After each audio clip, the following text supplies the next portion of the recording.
The United States has warned that if war comes in the Korean Peninsula, North Korea would be utterly destroyed. This comes after Pyongyang fired its 19th ballistic missile this year. Addressing the UN Security Council during an emergency session, the US also issued a call on all member states to cut off all ties with the Democratic People's Republic of Korea. The continuing development of these missile systems demands that countries further isolate the Kim regime. So today, we call on all nations to cut off all ties with North Korea.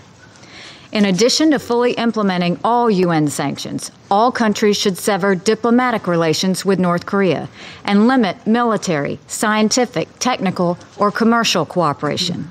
They must also cut off trade with the regime by stopping all imports and exports and expel all North Korean workers.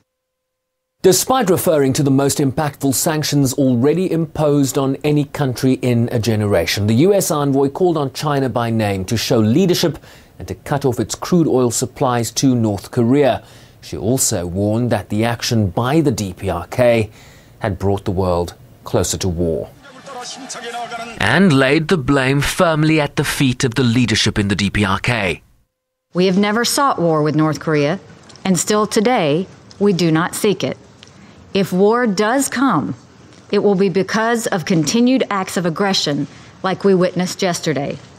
And if war comes, make no mistake, the North Korean regime will be utterly destroyed.